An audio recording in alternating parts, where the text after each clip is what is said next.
스님, 저희 어머니를 지금 당장 이 절에서 내보내 주세요. 저희 어머니는 지금 정상적인 판단을 할 수 있는 상태가 아니에요.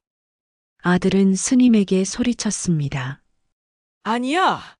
어머니는 강하게 반박했어요.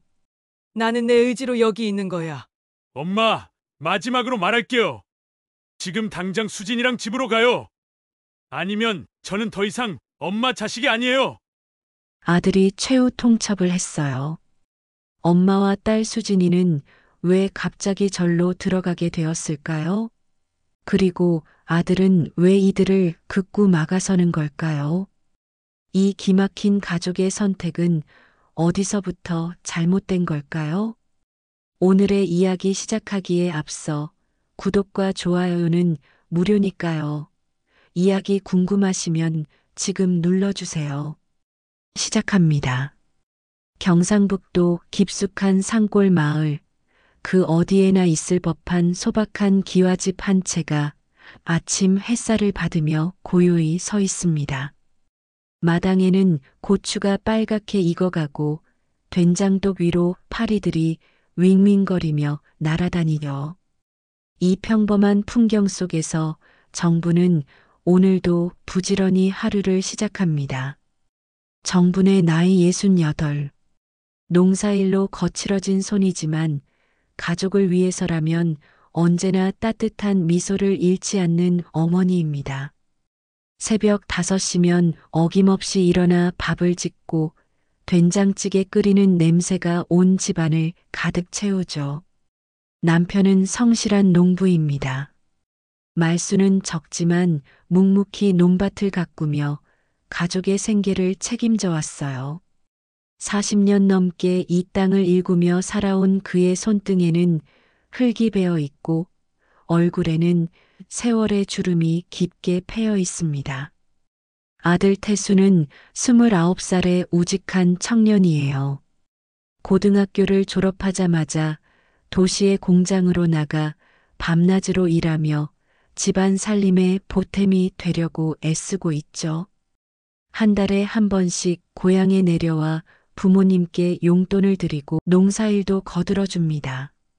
말은 별로 하지 않지만 가족에 대한 책임감만큼은 누구보다 강한 청년이에요. 그리고 이 가족의 자랑이자 희망인 딸 수진이 있습니다. 27살의 수진은 지역 국립대학교 국어교육과 4학년에 재학 중이에요. 어려운 집안 형편에도 불구하고 장학금과 아르바이트로 학비를 마련하며 꿋꿋이 공부해 왔죠. 국어 선생님이 되는 것이 꿈이었던 수지는 항상 또렷또렷하고 당당했습니다. 집에 올 때마다 책을 한 알음 안고 와서는 어머니께 학교 이야기를 들려드리곤 했어요. 엄마, 이번 학기에 교생 실습 나가거든요. 드디어 진짜 선생님이 되는 거예요. 수진의 목소리에는 설렘이 가득했습니다. 정부는 딸의 환한 미소를 보며 가슴이 벅차올랐어요. 이 집안에서 처음으로 대학을 나오는 딸이 자랑스러웠고 무엇보다 꿈을 향해 당당히 나아가는 모습이 기특했습니다. 우리 수진이가 선생님이 되면 얼마나 좋을까? 동네 사람들도 다 부러워할 거야. 정부는 딸의 머리를 쓰다듬으며 말했습니다. 그런 어머니의 손길이 따뜻했던 수지는 더욱 열심히 공부에 매진했어요. 교생 실습을 앞두고 있던 어느 화창한 봄날이었습니다. 수지는 평소처럼 학교에서 실습 수업 준비를 하고 있었어요. 칠판 앞에 서서 모의 수업을 진행하는 수진의 모습은 누가 봐도 훌륭한 예비교사였습니다. 동기들도 모두 감탄할 정도로 수업 준비를 철저히 했고 지도 교수님도 수진을 믿고 있었죠. 수진아, 너는 타고난 교사 기질이 있어. 분명히 훌륭한 선생님이 될 거야. 교수님의 격려에 수진은 더욱 자신감을 갖게 되었습니다. 마침내 교생 실습 첫날이 밝았습니다. 수진은 새벽부터 일어나 정성스럽게 준비했어요. 깔끔한 정장을 입고 수업 자료를 다시 한번 점검했습니다. 거울 앞에 선 수진의 얼굴에는 긴장감과 함께 기대감이 어려 있었죠. 중학교 2학년 교실에 들어선 수진. 30명의 학생들이 호기심 어린 눈으로 새로운 선생님을 바라보고 있었습니다. 수진은 깊이 숨을 들이마시고 칠판 앞에 섰어요. 안녕하세요, 여러분. 앞으로 3주 동안 여러분과 함께 공부할 수진 선생님입니다. 수진의 목소리는 또렷하고 자신 있었습니다. 아이들도 집중해서 듣고 있었고 수업은 순조롭게 진행되는 듯 했어요. 하지만 그 순간이었습니다. 갑자기 수진의 표정이 이상해지기 시작했어요. 뭔가 말을 하려다가 멈추고 다시 시작하려다가 또 멈추고 교실은 조용해졌고 아이들은 궁금한 듯 수진을 바라보고 있었습니다. 선생님, 괜찮으세요?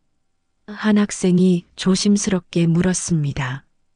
수진은 대답 대신 이상한 말들을 중얼거리기 시작했습니다. 아무도 알아들을 수 없는, 의미를 파악할 수 없는 말들이었죠.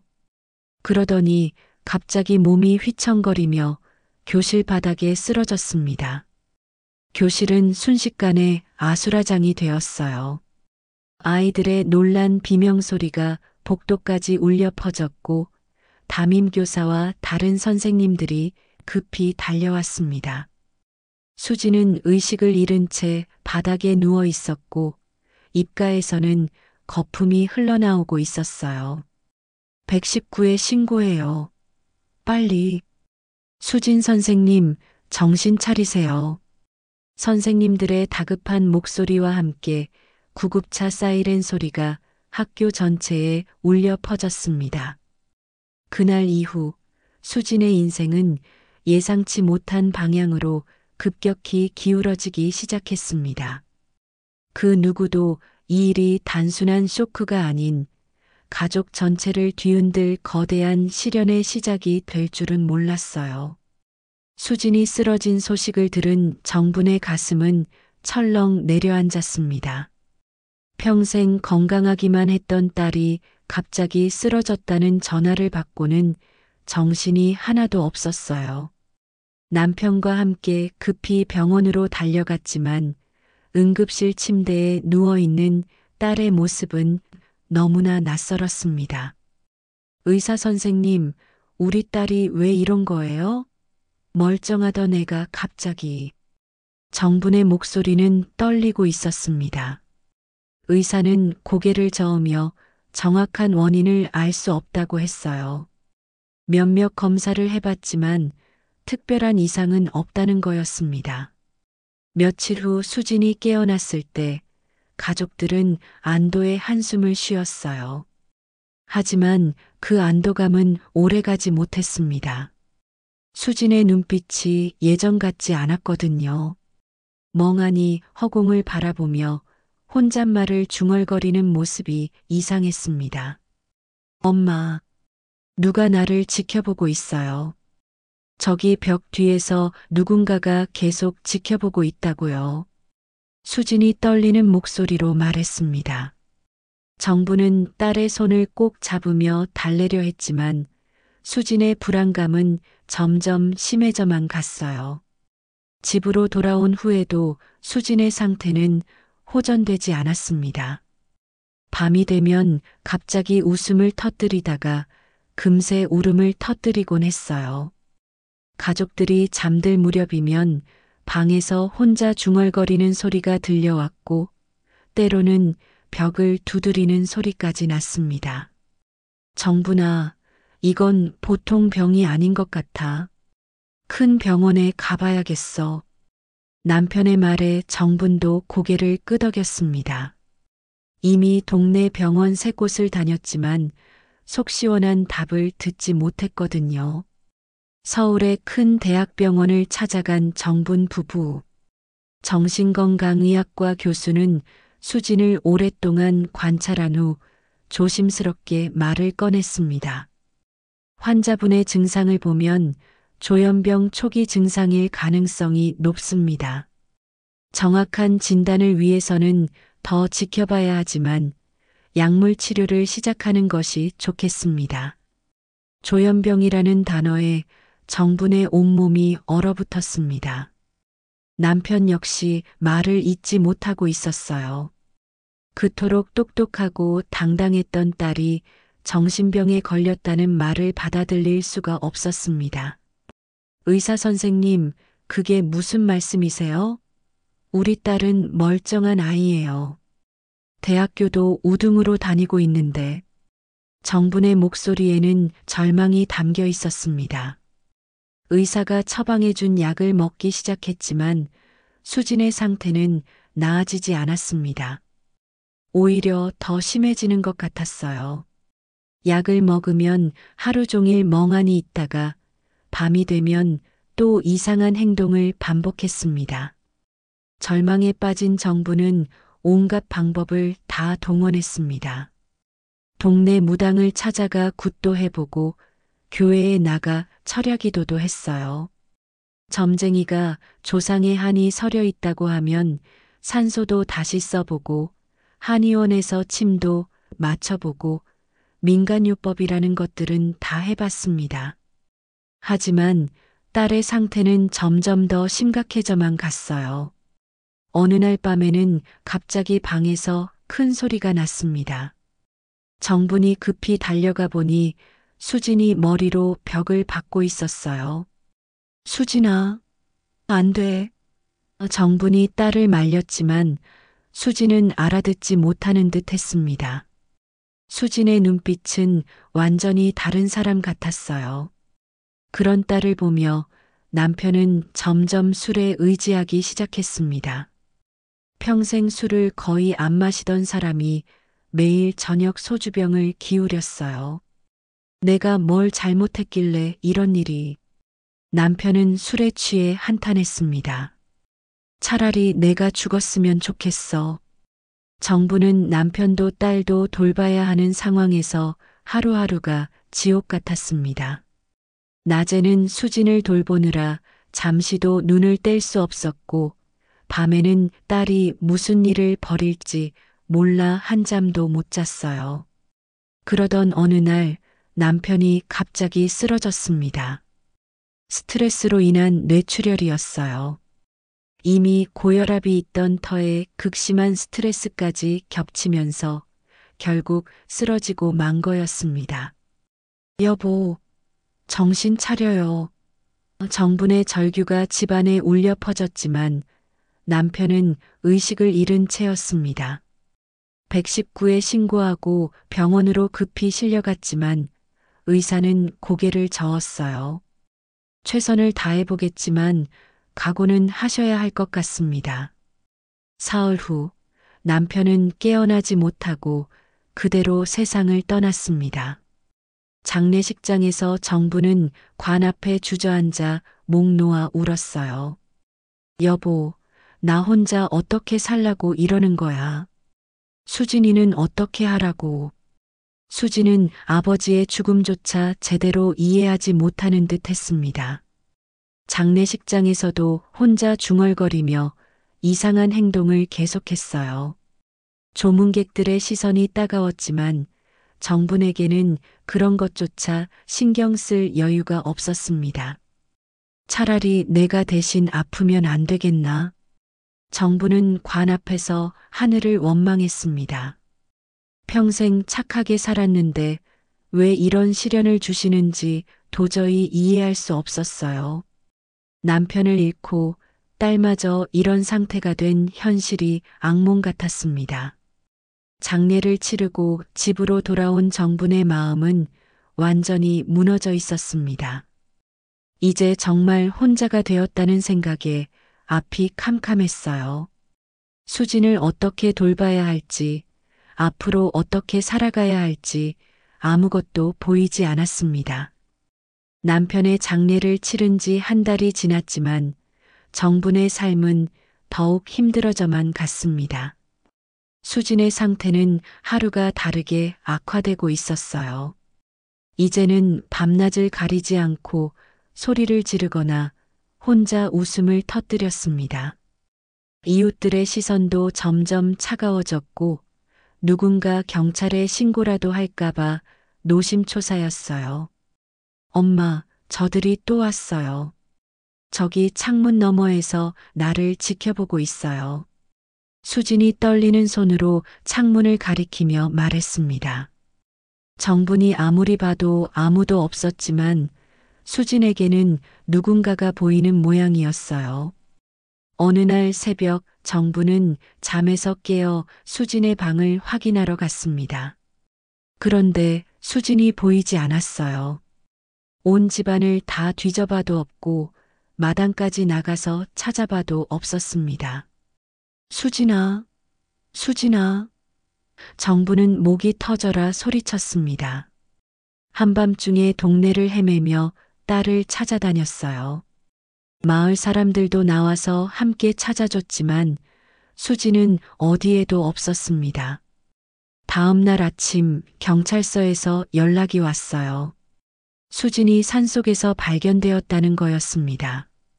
맨발로 산길을 헤매다가 넘어져서 온몸이 상처투성이가 된 채 발견되었다고 했어요. 어머니, 이대로는 안 됩니다. 전문 치료를 받으셔야 해요. 경찰관이 조심스럽게 말했습니다.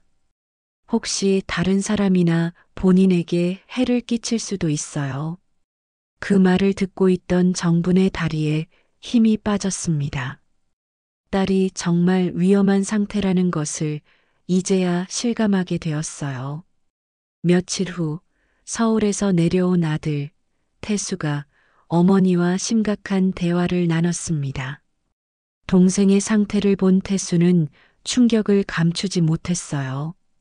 엄마, 이렇게 두면 안 돼요. 수진이를 제대로 된 병원에 입원시켜야 해요. 태수의 목소리는 단호했습니다. 엄마 혼자서는 감당할 수 없는 상황이에요. 아니야, 태수야. 병원에 보내면 안 돼. 수진이는 집에 있어야 해. 정부는 고개를 저었습니다. 하지만 마음 한구석에서는 태수의 말이 맞다는 것을 알고 있었어요. 결국 수진을 정신병원에 입원시키기로 결정했습니다. 정분의 마음은 찢어질 것 같았지만 딸의 안전을 위해서는 어쩔 수 없는 선택이었어요. 입원 당일 수진은 강하게 저항했습니다. 엄마, 나 여기 가기 싫어요. 나 아픈 거 아니에요. 수진의 절규가 병원 복도에 울려 퍼졌습니다. 하지만 간병사들이 억지로 수진을 병실로 데려갔어요. 정신병원 병실은 삭막했습니다. 하얀 벽과 쇠창살이 달린 작은 창문, 그리고 병원 가운을 입은 환자들의 모습이 을씨년스러웠어요. 수진은 침대에 앉아 멍하니 벽만 바라보고 있었습니다. 수진아, 여기서 치료받고 빨리 나오자. 엄마가 매일 면회 올게. 정분이 딸의 손을 잡으며 말했지만 수진은 대답하지 않았어요. 병원에서는 매일 정해진 시간에 약을 먹였고 강제로 주사도 놨습니다. 수진은 처음에는 저항했지만 점점 무기력해져 갔어요. 약물의 부작용으로 하루 종일 멍하니 있게 되었고 눈빛도 생기를 잃어갔습니다. 일주일 후 첫 면회일 정부는 딸을 보고 깜짝 놀랐습니다. 불과 일주일 만에 수진의 얼굴이 완전히 달라져 있었거든요. 뺨은 푹 꺼졌고 눈은 초점을 잃은 채 허공만 바라보고 있었어요. 수진아, 괜찮니? 정분이 걱정스럽게 물었습니다. 엄마. 수진이 간신히 입을 열었습니다. 엄마, 제발 집에 가고 싶어요. 여기 있으면 정말 죽을 것 같아요. 제발. 수진의 목소리는 가늘고 떨리고 있었습니다. 예전에 당당했던 모습은 어디에도 없었어요. 정부는 딸의 손을 꼭 잡았지만 그 손은 너무 차갑고 말랐습니다. 의사 선생님이 조금만 더 있으면 좋아진다고 했어. 조금만 참아. 정부는 딸을 달래려 했지만 자신의 목소리도 떨리고 있었어요. 엄마, 여기서는 아무도 나를 사람 취급 안 해요. 그냥 미친 사람이라고만 생각해요. 수진의 눈에서 눈물이 흘러내렸습니다. 나는 미친 게 아니에요. 그냥 아픈 거예요. 면회 시간이 끝나고 집으로 돌아오는 길, 정분의 마음은 무너져 내렸습니다. 딸을 병원에 입원시킨 것이 정말 옳은 일이었는지 의문이 들었어요. 오히려 딸이 더 망가져가는 것 같았습니다. 다음 면회에서도 수진의 상태는 별로 나아지지 않았어요. 오히려 더 무기력해 보였습니다. 다른 환자들과 어울리지도 못하고 하루 종일 침대에 누워만 있다고 했어요. 엄마, 나 진짜 여기서 죽을 것 같아요. 제발 집에 데려가 주세요. 수진이 정분의 손을 꼭 잡으며 애원했습니다. 약을 너무 많이 줘서 머리가 멍해요. 아무 생각도 안 나고 꿈도 안 꿔요. 정부는 딸의 애절한 눈빛을 보며 견딜 수가 없었습니다. 병원에서는 적어도 석 달은 입원해야 한다고 했지만 딸이 이렇게 망가져가는 모습을 더 이상 볼 수는 없었어요. 그날 밤 정부는 잠을 이루지 못했습니다. 딸의 애원하는 목소리가 계속 귓가에 맴돌았어요. 과연 이 치료가 맞는 건지 아니면 딸을 더 망치는 일인지 알 수 없었습니다. 결국 정부는 결심했습니다. 의사의 만류에도 불구하고 수진을 퇴원시키기로 한 거예요. 딸이 죽어가는 모습을 더 이상 볼 수는 없었습니다. 어머니, 아직 치료가 완전하지 않습니다. 성급하게 퇴원시키시면 더 위험할 수 있어요. 의사가 경고했지만 정분의 마음은 이미 정해져 있었습니다. 퇴원 당일 수진은 병원 문을 나서며 처음으로 웃음을 보였어요. 엄마 고마워요. 정말 고마워요.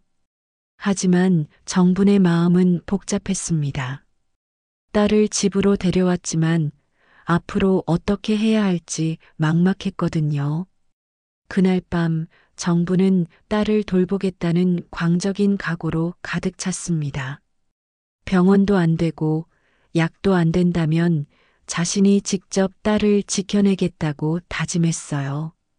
설령 그것이 어떤 결과를 가져올지 모르더라도 말입니다. 병원에서 돌아온 지 며칠이 지났지만 수진의 상태는 여전히 불안정했습니다. 낮에는 비교적 조용했지만 밤이 되면 또다시 이상한 행동을 반복했어요.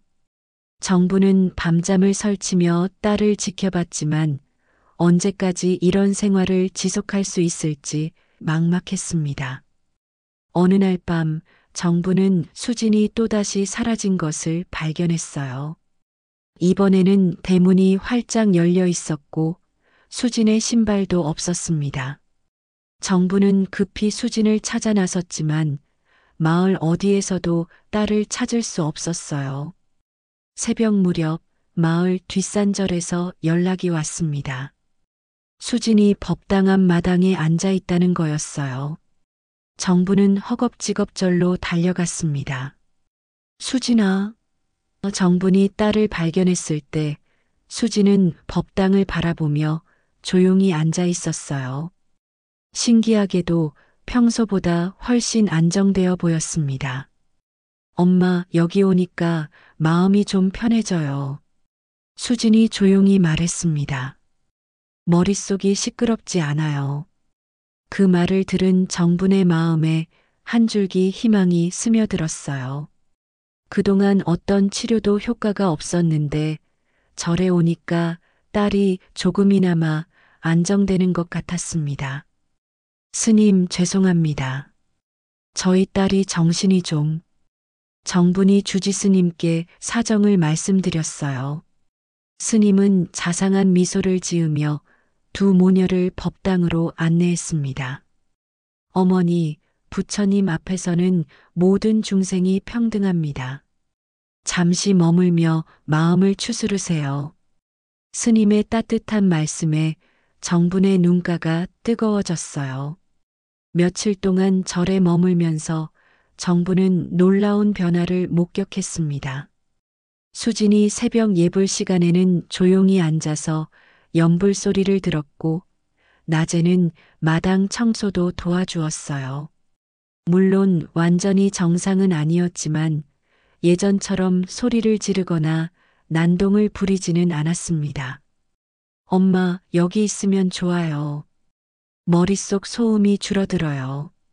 수진이 정분에게 말했어요. 부처님이 보호해 주시는 것 같아요. 그 말을 들은 정분은 깊은 깨달음을 얻었습니다. 병원도 약도 기도도 소용없었는데 부처님의 자비로 딸이 조금씩 안정을 찾아가는 것 같았어요. 하지만 절에서 계속 신세를 질 수는 없었습니다. 며칠 후 스님이 조심스럽게 말을 꺼냈어요. 어머니, 마음은 충분히 이해하지만 이곳은 수행하는 곳이라서 장기간 머무시기는 어려울 것 같습니다. 정부는 스님의 말을 이해했지만 딸을 다시 집으로 데려가기가 두려웠어요. 집에 가면 또다시 예전처럼 될 것이 뻔했거든요. 그날 밤 정부는 법당에서 혼자 기도했습니다. 부처님, 제가 무엇을 해야 딸을 구할 수 있을까요? 저에게 길을 알려주세요. 기도를 마치고 나오는데 수진이 마당에서 달빛을 바라보며 서 있었어요. 엄마, 우리 여기서 살면 안 될까요? 나는 여기가 좋아요. 수진의 목소리에는 간절함이 담겨 있었습니다. 그 순간 정분의 마음속에 하나의 결심이 떠올랐어요. 세상 어디에도 딸과 함께할 곳이 없다면 자신이 직접 부처님의 제자가 되어 딸을 지키겠다는 생각이었습니다. 다음 날 아침 정분은 스님을 찾아가 놀라운 말을 했어요. 스님, 저를 제자로 받아주세요. 저도 출가하겠습니다. 스님은 깜짝 놀라며 정분을 말렸습니다. 어머니, 출가는 그리 간단한 일이 아닙니다. 신중하게 생각해 보세요. 하지만 정분의 결심은 확고했어요. 스님, 저에게는 딸밖에 없습니다. 딸이 이곳에서 마음의 평안을 찾는다면 저도 함께 부처님을 섬기겠습니다. 스님은 여러 차례 말렸지만 정분의 간절함에 결국 마음을 열었어요. 다만 정식 출가가 아닌 절에서 머물며 수행하는 것으로 타협했습니다. 삭발식 날이 밝았습니다. 정부는 법당 앞에 앉아 있었고 스님이 전동 바리캉을 들고 있었어요. 수지는 멀리서 어머니를 바라보고 있었습니다. 어머니, 정말 괜찮으시겠습니까? 스님이 마지막으로 확인했어요. 네, 스님. 딸을 살리기 위해서라면 무엇이든 하겠습니다. 정분의 목소리는 떨리지 않았어요. 바리캉 소리가 울려 퍼지기 시작했습니다. 까맣던 머리카락이 한 올 한 올 떨어져 나갔어요. 정분의 머리가 깎이는 소리가 고요한 법당에 메아리 쳤습니다. 수지는 그 모습을 보며 울음을 터뜨렸어요. 엄마, 나 때문에 이렇게까지 하지 마요. 나 때문에 엄마까지. 하지만 정부는 돌아서지 않았습니다. 마지막 머리카락까지 모두 깎이고 나서야 수진을 바라봤어요. 삭발한 정분의 모습은 처연하면서도 의연했습니다. 수진아, 엄마는 괜찮다. 이제 우리 부처님과 함께 살자. 정분이 딸의 손을 잡으며 말했어요. 바닥에 쌓인 머리카락을 바라보며 정부는 눈물을 훔쳤습니다. 평생 여자로서 간직해온 머리카락이었지만 딸을 위해서라면 이것쯤은 아무것도 아니었어요. 그날 밤 모녀는 절의 작은 요사체에서 함께 잠을 잤습니다. 수지는 어머니의 삭발한 머리를 쓰다듬으며 중얼거렸어요. 엄마, 미안해요. 정말 미안해요. 미안할 것 없다. 엄마가 선택한 일이야. 정부는 딸을 꼭 안아주었습니다. 이제 부처님이 우리를 지켜주실 거야.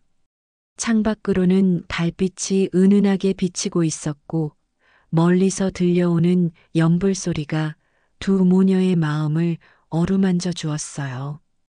비록 세상이 등을 돌렸지만 이곳에서만은 평안을 찾을 수 있을 것 같았습니다.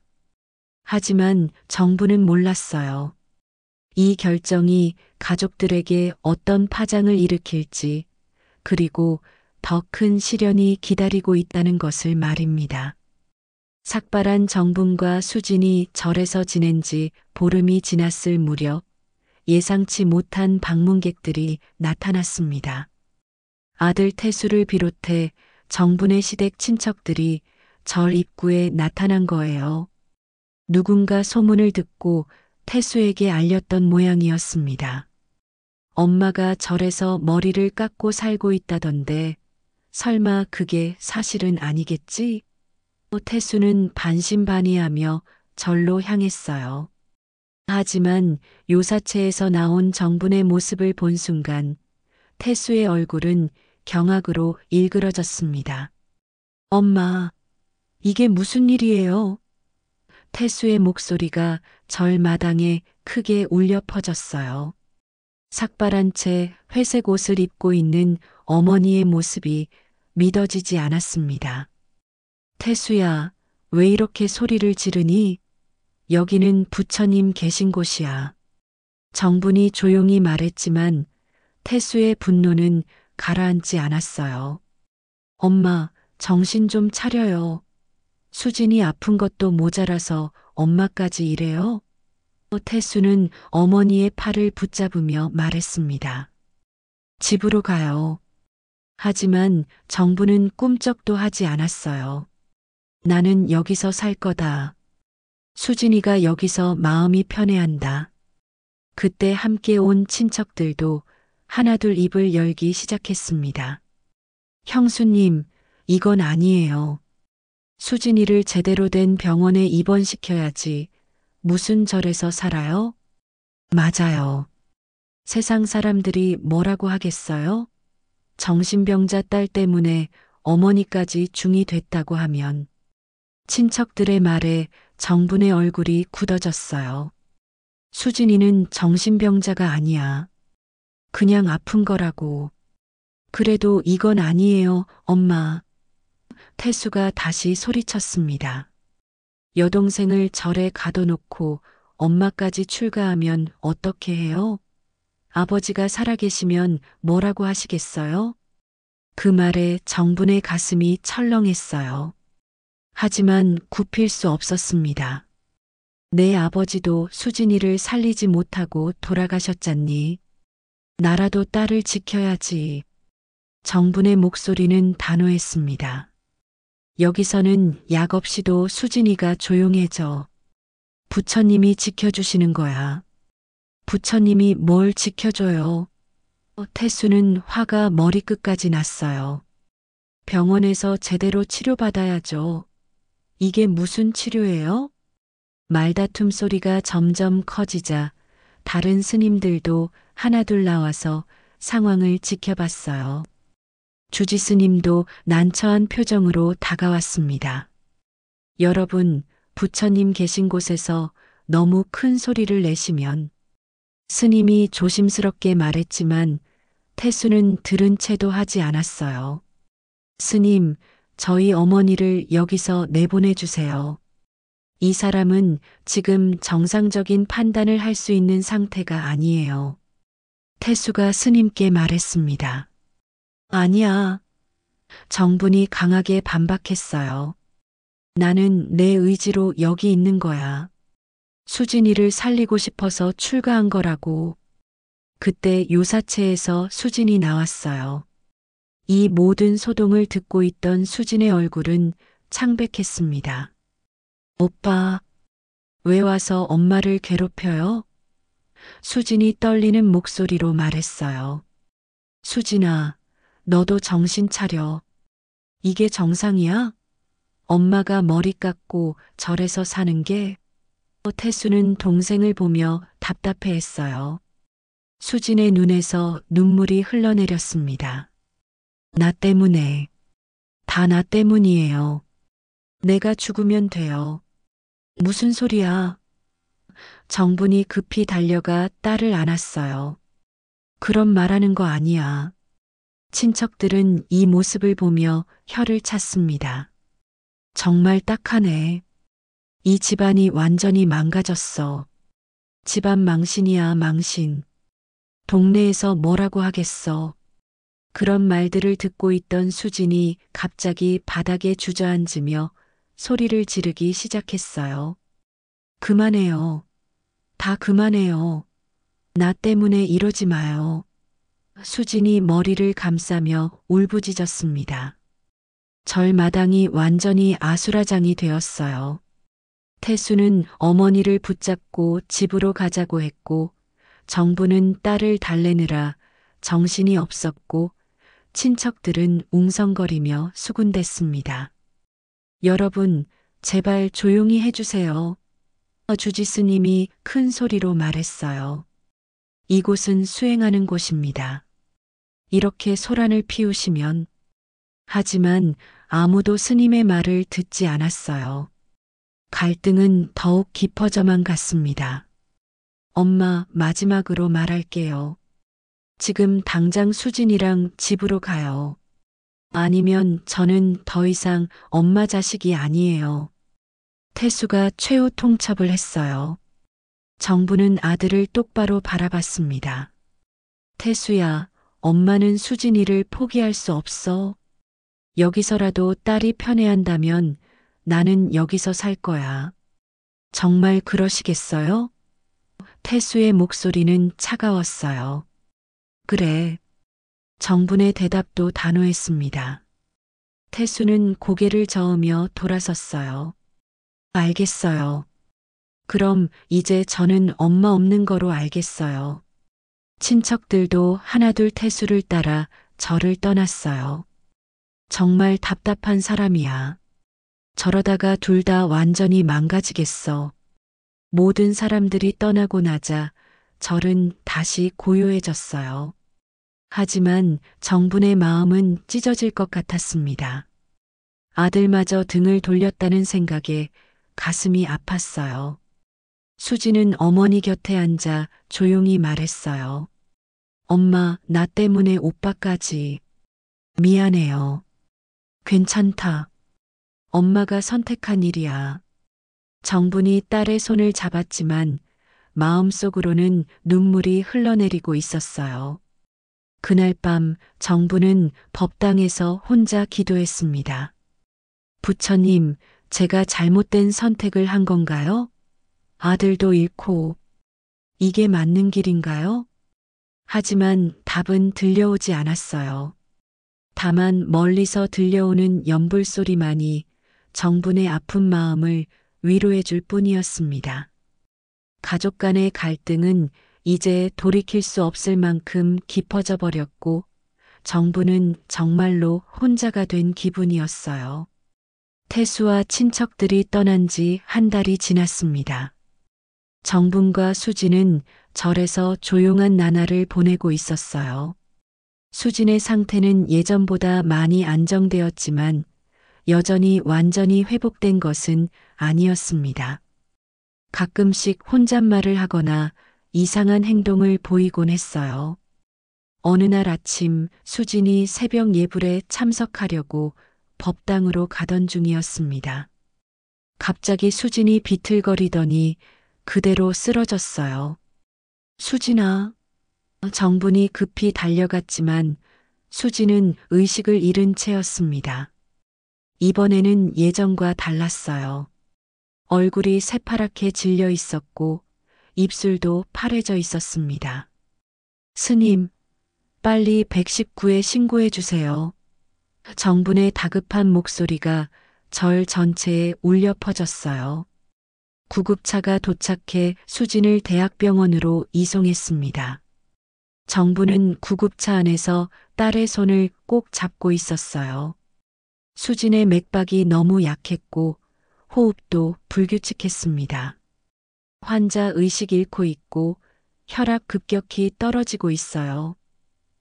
응급구조사의 긴급한 목소리가 들렸어요. 병원 응급실에 도착하자마자 수진은 응급처치를 받았습니다. 의료진들이 분주하게 움직이는 가운데 정부는 복도에서 기다릴 수밖에 없었어요. 몇 시간 후 담당 의사가 정분을 찾아왔습니다. 의사의 표정이 심상치 않았어요. 보호자분이시죠? 환자분의 상태에 대해 말씀드릴 게 있습니다. 의사가 조심스럽게 말을 꺼냈어요. 네, 제가 어머니입니다. 수진이가 어떻게 됐나요? 정분의 목소리는 떨리고 있었습니다. 의사는 잠시 망설이더니 놀라운 말을 했어요. 정밀 검사 결과 환자분의 증상은 정신질환이 아닌 것으로 보입니다. 네, 그게 무슨 말씀이세요? 정부는 믿을 수 없다는 표정이었어요. 뇌 MRI와 혈관 조영술을 시행한 결과 과거 뇌동맥류 수술 후유증으로 인한 증상으로 판단됩니다. 혹시 환자분이 어릴 때 머리를 크게 다친 적이 있나요? 정부는 깜짝 놀라며 기억을 되짚어 봤어요. 아, 그러고 보니 수진이가 10살 때 나무에서 떨어져서 머리를 크게 다쳤었어요. 그때 응급수술을 받았는데 바로 그겁니다. 그때의 수술 부위에서 문제가 생긴 겁니다. 미세한 혈관의 이상으로 뇌압이 상승하면서 환각이나 이상행동 등의 증상이 나타난 거예요. 의사의 설명을 들은 정부는 충격에 휩싸였습니다. 그동안 딸을 정신병자 취급했던 자신이 원망스러웠어요.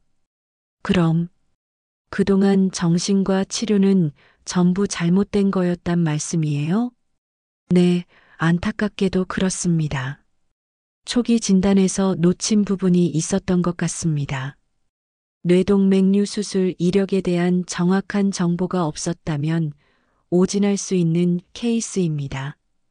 정분의 다리에 힘이 빠져 의자에 주저앉았어요. 그럼 우리 수진이가 미친 게 아니었다는 거예요? 네, 맞습니다. 물론 뇌혈관 이상으로 인한 증상이니 치료가 필요하지만 정신질환과는 완전히 다른 문제입니다. 그 순간 정분의 눈에서 눈물이 쏟아져 내렸어요. 기쁨과 후회, 안도감과 분노가 한꺼번에 밀려왔습니다. 의사 선생님, 그럼 치료할 수 있는 건가요? 네, 혈관 성형술을 통해 충분히 치료 가능합니다. 다만 수술이 필요하고 회복까지는 시간이 걸릴 수 있습니다. 정부는 즉시 태수에게 연락했어요.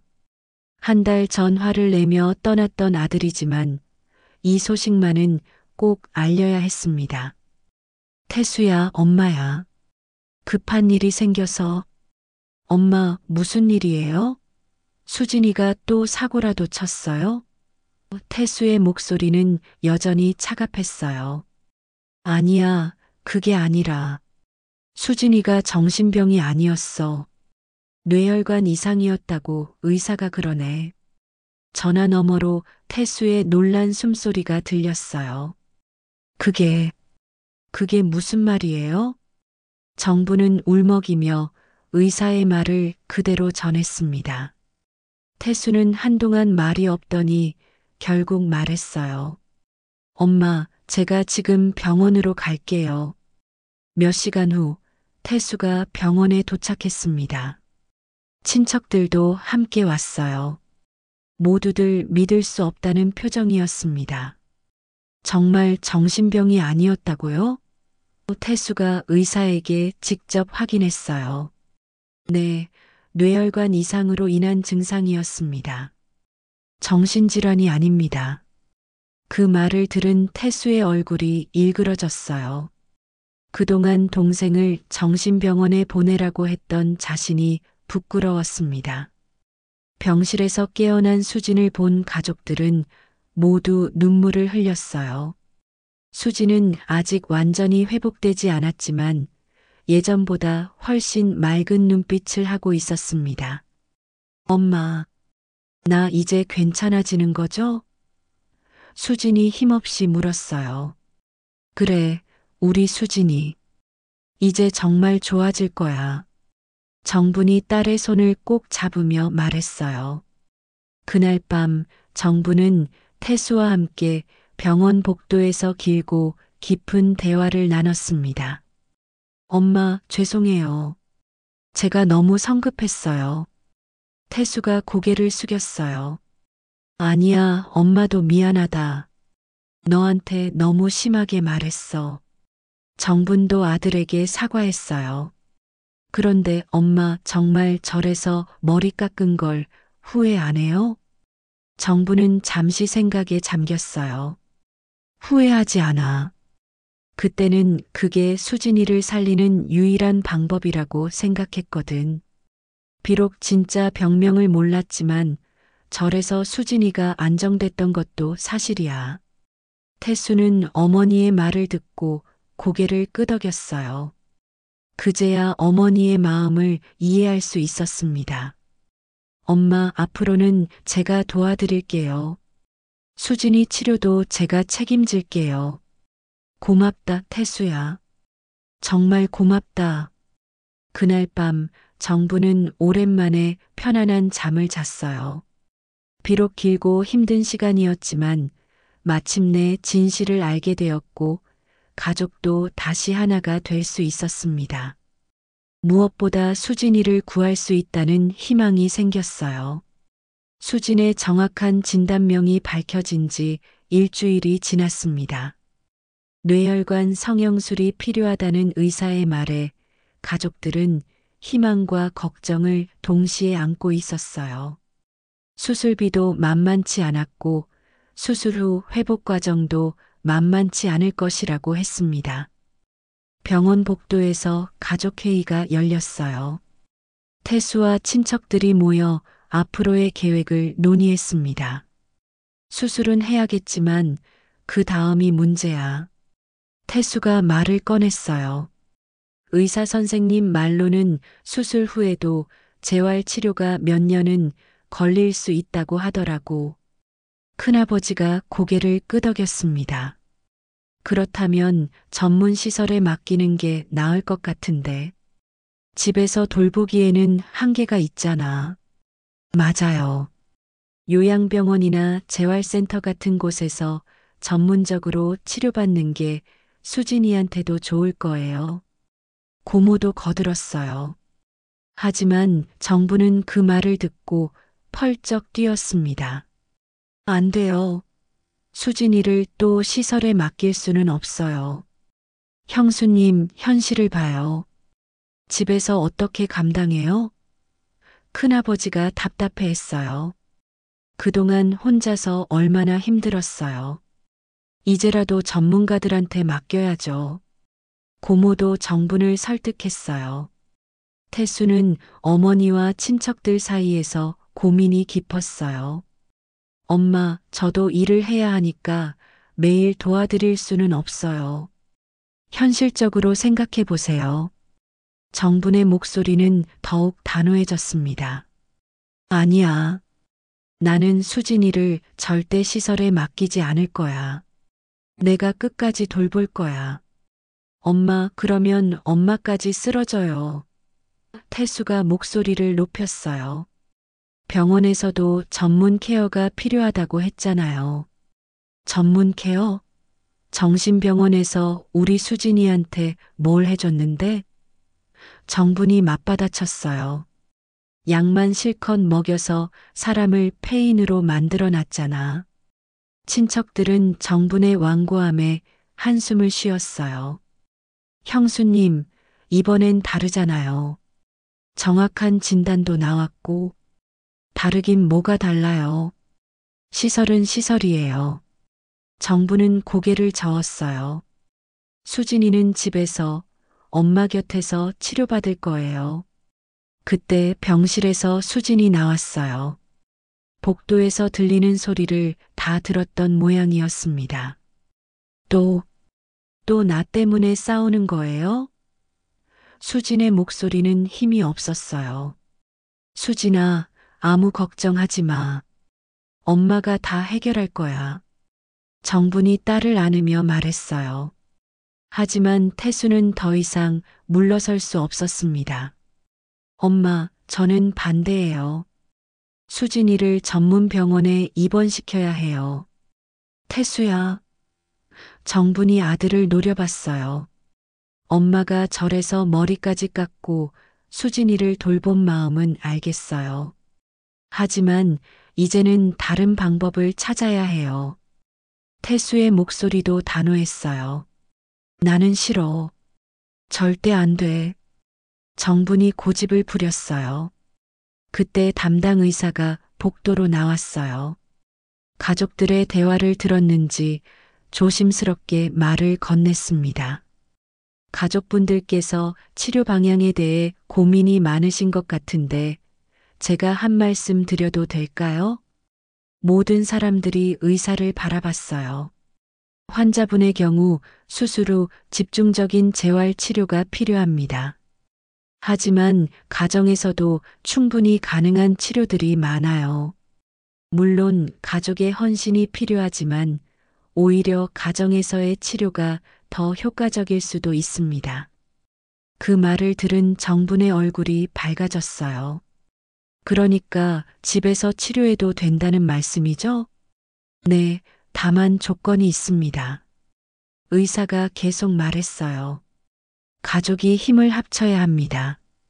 한 사람이 모든 걸 감당하기에는 너무 벅차거든요. 태수와 친척들은 서로 얼굴을 마주봤어요. 의사의 말이 맞았습니다. 의사 선생님, 구체적으로 어떤 도움이 필요한가요? 태수가 물었어요. 일주일에 2번 정도는 병원에 와서 치료받아야 하고 집에서도 꾸준한 물리치료와 인지치료가 필요합니다. 그리고 24시간 누군가는 곁에 있어야 해요. 큰아버지가 고개를 저었어요. 그게 말이 되나요? 태수는 직장이 있고 형수는 혼자인데. 하지만 태수는 잠시 생각에 잠겼어요. 어머니가 절에서 머리까지 깎으며 동생을 돌본 마음을 생각하니 마음이 움직였습니다. 엄마. 태수가 정분을 바라봤어요. 조건이 있어요. 무슨 조건? 저도 최대한 도와드릴게요. 주말마다 내려와서 수진이 돌보는 것도 도와드리고 병원비도 제가 책임질게요. 대신 엄마 혼자 감당하려고 하지 마세요. 힘들면 말하시고 도움이 필요하면 언제든 연락하세요. 정분의 눈에서 눈물이 흘러내렸어요. 정말 그렇게 해줄 거니? 네, 약속해요. 우리가 힘을 합쳐서 수진이를 낫게 해봐요. 친척들도 하나둘 고개를 끄덕였어요. 우리도 도울 수 있는 건 돕겠어요. 수진이 어머니의 손을 꼭 잡았어요. 엄마 고마워요. 정말 고마워요. 의사가 미소를 지으며 말했어요. 좋습니다. 그럼 수술 후 가정치료로 계획을 세워보겠습니다. 다만 정말 가족 모두가 협력해야 한다는 점 꼭 기억해 주세요. 그날 밤 정부는 오랜만에 마음이 놓였어요. 아들도 돌아왔고 수진이도 곧 나을 수 있다는 희망이 생겼습니다. 무엇보다 혼자가 아니라는 것이 가장 큰 위로였어요. 태수는 어머니 곁에 앉아 말했어요. 엄마, 그동안 혼자 얼마나 힘드셨어요. 이제는 제가 함께 할게요. 고맙다, 태수야. 정말 고맙다. 정분이 아들의 손을 잡았어요. 길고 어두웠던 터널의 끝에서 드디어 희망의 빛이 보이기 시작했습니다. 가족이 다시 하나가 되고 수진이를 함께 돌볼 수 있다는 것만으로도 정분에게는 큰 힘이 되었어요. 수진의 뇌혈관 성형술이 성공적으로 끝난 지 석 달이 지났습니다. 의사의 말대로 회복은 더디었지만 분명한 변화가 있었어요. 수진의 환각과 이상행동은 현저히 줄어들었고 예전처럼 또렷한 말을 할 수 있게 되었습니다. 정부는 아침 일찍 일어나 딸을 위한 아침 식사를 준비했어요. 의사가 권한 영양식으로 미역국과 흰살 생선, 그리고 각종 나물들을 정성스럽게 차렸습니다. 수진아, 아침 먹자. 정분이 딸을 깨웠어요. 네, 엄마. 수진이 천천히 일어나 식탁에 앉았습니다. 움직임은 여전히 느렸지만 예전처럼 멍한 표정은 아니었어요. 식사를 마친 후 정분과 수진은 함께 뒷산절로 향했어요. 매일 아침 산책을 겸해서 절에 들러 인사를 드리는 것이 일과가 되었습니다. 스님, 안녕하세요. 수진이 스님께 정중히 인사했어요. 예전처럼 이상한 말을 하지 않았습니다. 수진이 많이 좋아졌구나. 부처님이 지켜주셨네. 스님이 자상하게 웃으며 말했어요. 정분의 머리카락도 조금씩 자라고 있었어요. 삭발했던 머리가 이제는 짧은 단발 정도로 자랐습니다. 하지만 정분은 여전히 수수한 옷을 입고 다녔어요. 엄마, 머리가 자라니까 젊어 보여요. 수진이 어머니를 보며 말했어요. 그래, 엄마가 젊어 보이니? 정분도 웃었습니다. 오랜만에 딸과 나누는 정상적인 대화였어요. 절에서 내려와 집으로 돌아오는 길, 수진이 갑자기 걸음을 멈췄어요. 엄마, 나 기억나는 게 있어요. 뭐가 기억나니? 내가 아팠을 때 엄마가 나 때문에 얼마나 힘들어했는지 기억나요. 그리고 아빠도. 수진의 목소리가 작아졌어요. 정분이 딸의 손을 꼭 잡았습니다. 그런 생각하지 마. 그때는 어쩔 수 없었던 거야. 엄마, 내가 정말 미안해요. 엄마까지 머리 깎게 만들고. 수진의 눈에 눈물이 맺혔어요. 수진아. 정분이 딸을 마주보며 말했어요. 엄마는 후회하지 않아. 그때 그렇게 하지 않았다면 지금의 우리도 없었을 거야. 정말요? 그럼. 절에서 지내면서 엄마도 많은 걸 깨달았어. 무엇보다 수진이가 엄마에게 얼마나 소중한지 다시 한번 알게 됐지. 그날 오후 태수가 주말을 맞아 집에 내려왔어요. 요즘 태수는 약속대로 매주 집에 와서 수진이의 재활 치료를 도와주고 있었습니다. 수진아, 오늘 물리치료 어땠어? 태수가 동생에게 물었어요. 많이 좋아졌어요. 걷는 것도 전보다 훨씬 자연스러워졌어요. 수진이 대답했어요. 그래, 한번 보자. 태수가 수진의 걸음걸이를 확인했어요. 정말로 많이 좋아져 있었습니다. 저녁 식사 후 가족 3명이 거실에 앉아 이야기를 나누었어요. 예전에는 상상할 수 없었던 평온한 시간이었습니다. 수진아, 이제 좀 어때? 예전 기억들이 많이 돌아왔어? 태수가 물었어요. 네, 많이 돌아왔어요. 대학교 다닐 때 일들도 기억나고. 그런데 아픈 동안의 기억은 아직 흐릿해요. 그게 오히려 나을 수도 있어. 정분이 말했어요. 힘들었던 기억은 있는 게 좋으니까. 수진이 어머니와 오빠를 번갈아 보며 말했어요. 저 다시 공부하고 싶어요. 공부? 태수가 놀라며 물었어요. 네, 국어 선생님이 되고 싶었던 꿈이 아직 남아 있어요. 물론 지금 당장은 어렵겠지만 나중에라도. 정분의 눈에서 눈물이 흘러내렸어요. 딸이 다시 꿈을 품는다는 것이 얼마나 소중한지 알 수 있었습니다. 그래, 우리 수진이. 천천히 준비해보자. 정분이 딸을 격려했어요. 그날 밤 정분은 수진이 잠든 후 혼자 마당에 나와 있었어요. 별이 유난히 밝은 밤이었습니다. 여보, 우리 수진이가 많이 좋아졌어요. 이제 꿈도 다시 꾸고 있어요. 정분이 하늘을 보며 남편에게 속삭였어요. 며칠 후 정분과 수진은 다시 절을 찾았어요. 이번에는 특별한 목적이 있었습니다. 스님, 저희가 절에서 신세를 많이 졌는데 이제 조금씩 보답하고 싶어요. 정분이 말했어요. 무슨 보답을 말씀하시는 거예요? 수진이가 글씨를 잘 써요. 절에서 필요한 현판이나 안내문 같은 거 있으면 써드리고 싶어요. 스님이 놀라며 수진을 바라봤어요. 정말 그럴 수 있겠니? 네, 스님. 제가 할 수 있는 일이라면 무엇이든 하고 싶어요. 수진이 또렷하게 대답했어요. 그날부터 수진은 일주일에 2번씩 절에 와서 글씨를 써주기 시작했어요. 붓을 잡는 손은 아직 조금 떨렸지만 정성스럽게 한 글자 한 글자 써내려갔습니다.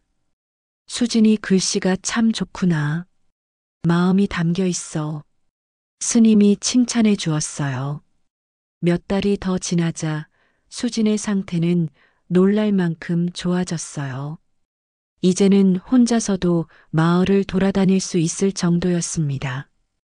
이웃들도 수진의 변화를 신기하게 바라봤어요.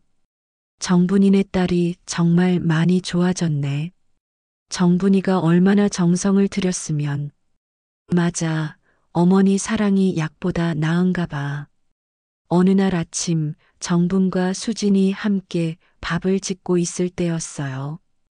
엄마, 나는 엄마 딸로 태어나서 정말 행복해요. 수진이 갑자기 말했어요. 갑자기 왜 그런 말을? 엄마가 나를 포기하지 않아서 지금의 내가 있는 거잖아요.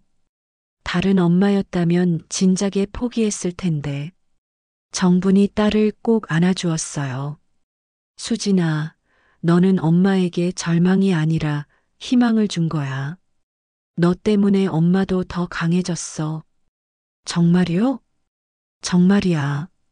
사람은 사랑하는 누군가를 위해서 얼마든지 강해질 수 있구나 하는 걸 너 때문에 알게 됐어. 그날 오후 모녀는 절 마당에서 나란히 앉아 석양을 바라보고 있었어요.